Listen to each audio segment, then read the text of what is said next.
De alguna manera encuentro Blackwood plenamente coherente con el resto de mis películas. Algo que resulta sorprendente a priori y que lo resulta casi para mí también, porque cuando escuché hablar de las líneas maestras de la historia, no me pareció que fueran a resultarme interesantes a priori, en términos de afinidad pura, nada más. Pero cuando empecé a profundizar en su premisa, me di cuenta de que tenía un fondo muy cruel y muy implacable, que de alguna manera resonaba mucho con las historias que me interesan. Someter a personajes a circunstancias muy superiores a ellas y verlos abocados a algún tipo de despertar necesariamente doloroso, como si hubiera que pagar siempre un gran precio para obtener algo. A partir de ahí me encontré con la oportunidad, además, de trabajar con una historia con las herramientas puras de la creación cinematográfica, viéndome en la obligación que todo director tiene de tratar de elevar en el mejor sentido un guión a través de las herramientas del narrador, del sonido, que tiene una importancia capital en la película, de la música, que es protagónica de muchas maneras diferentes, del sentido de la luz, que es muy poco hollywoodiense y que, igual que en Buried, por ejemplo, juega muy duro con la oscuridad, con zonas muy limítrofes, y con una vocación sensorial que nos haría pensar más en el Peter Weir de los 70 que en las sagas juveniles recientes que cualquiera podríamos tener en la cabeza. Y también la posibilidad de trabajar con actrices muy jóvenes y tratar de ir juntos a zonas muy comprometidas y muy expuestas actoralmente,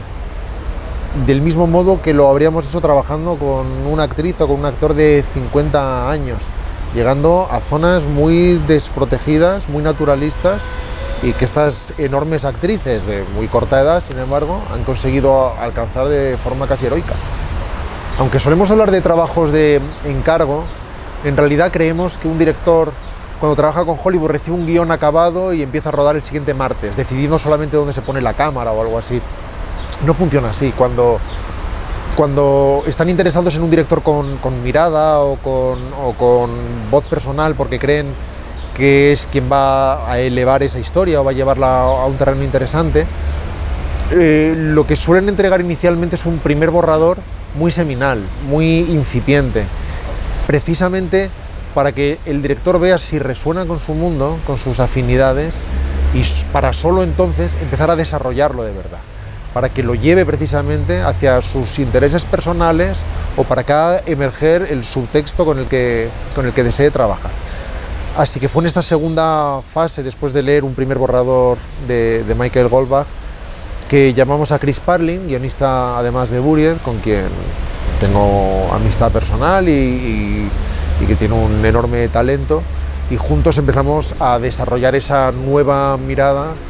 que cambió la historia, que la fue alejando cada vez más de su premisa inicial, aún respetando las líneas maestras, pero sobre todo dotándola de todas esas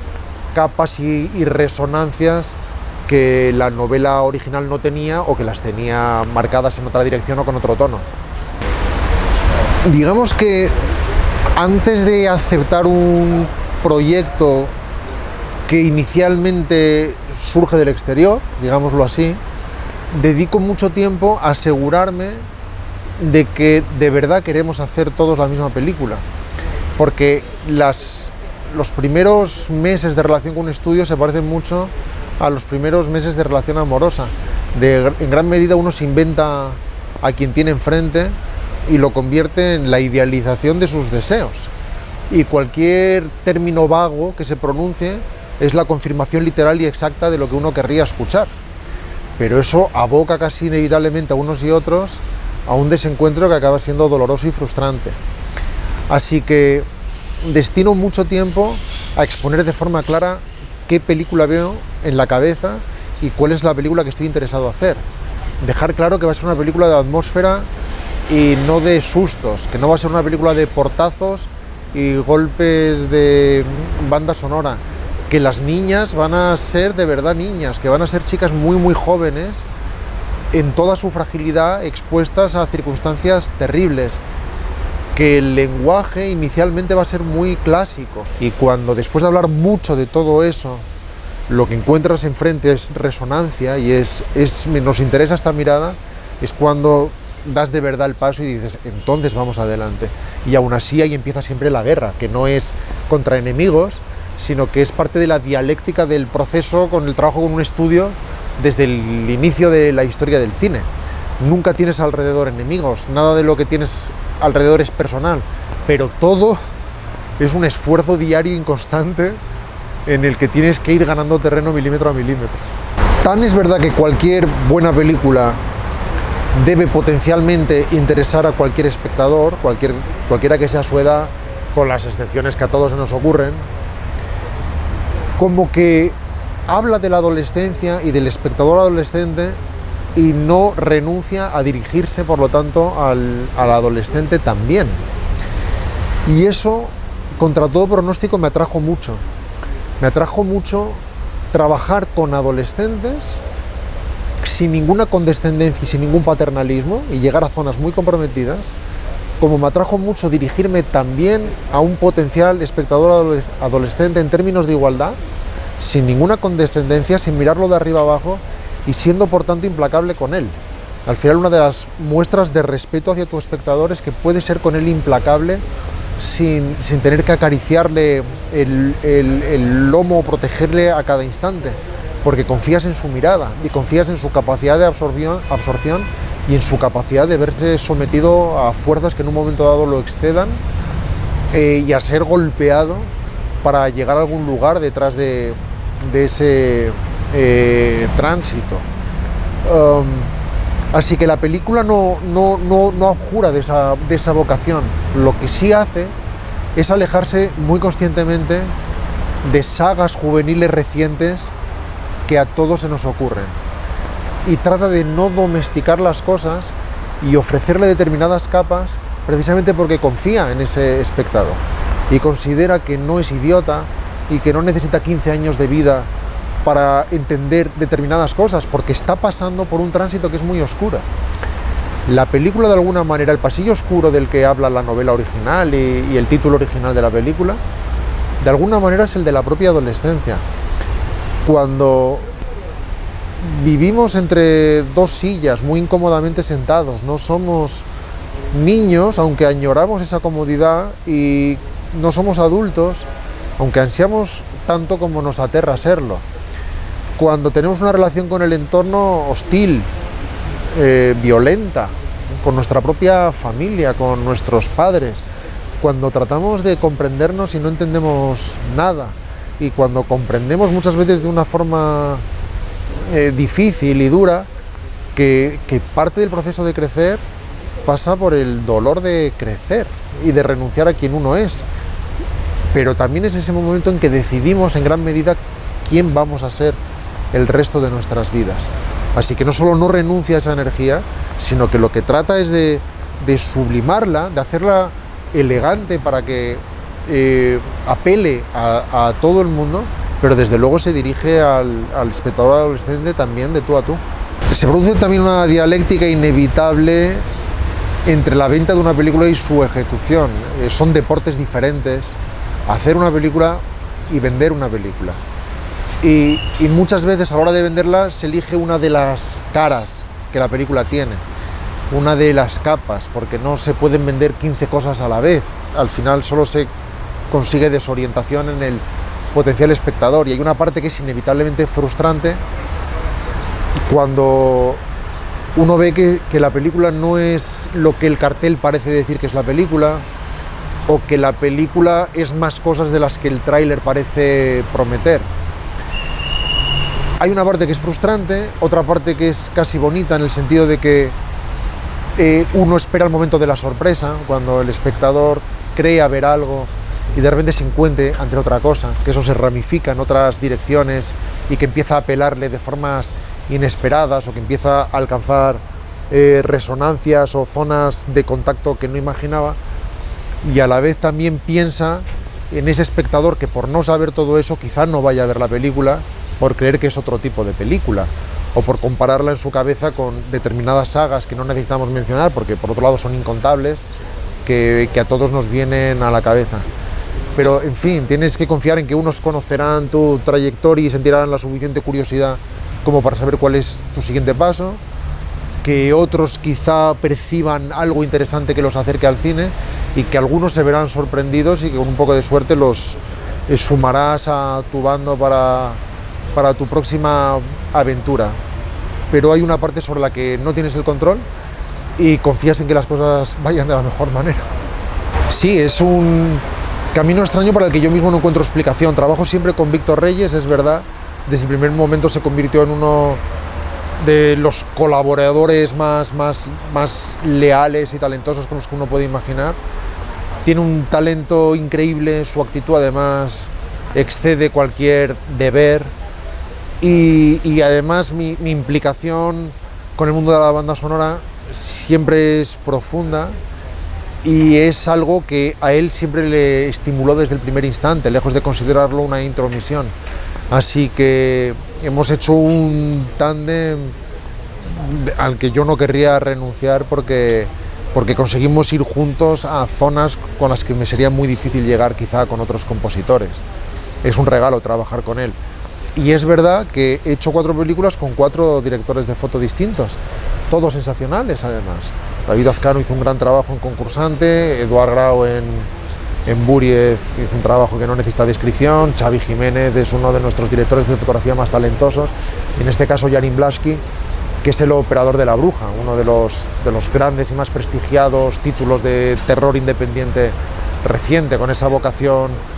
casi pictórica, muy naturalista, con un talento único. No lo sé, ha tenido que ver con muchas cosas, ha tenido que ver a veces también con fechas de producción, algo tan sencillo como eso,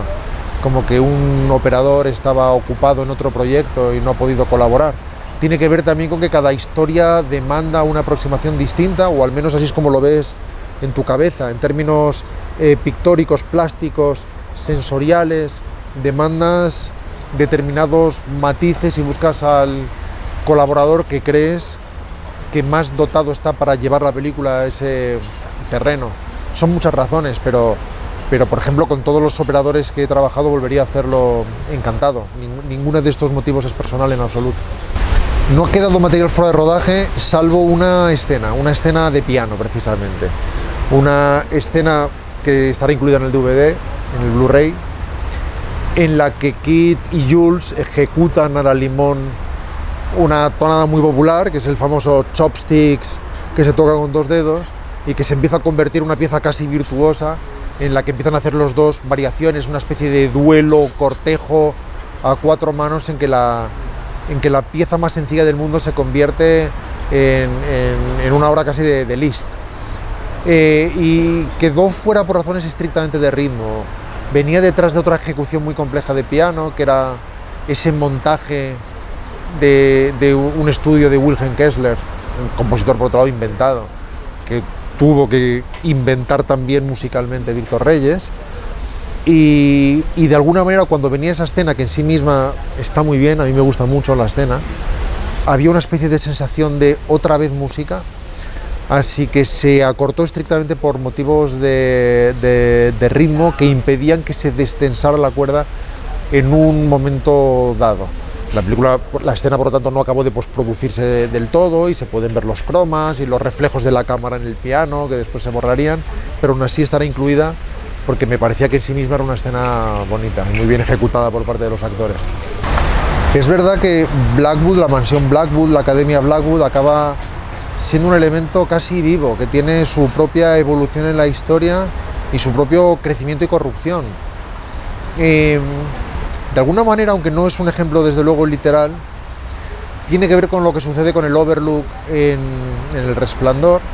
cuando empieza siendo un hotel de montaña de los años 70 y ahí empieza a emerger una zona más corrupta antigua de los años 30 que empieza a ganarle terreno a la otra, hasta que de alguna manera, aunque estemos en el mismo sitio teórico, cambiamos nuestra dimensión, como si sintonizáramos otro momento de ese lugar u otro plano de ese lugar. Así que al principio la casa no es amenazadora en absoluto. Al contrario de lo habitual en el cine gótico, no llegamos a la mansión de Drácula. llegamos a un lugar sorprendentemente atractivo, con una luz más bien optimista, y un personaje como Madame Duré que nos recibe de una forma casi alentadora e inspiradora en cierto sentido, antes de empezar a mostrar otros elementos. Y el Blackwood oculto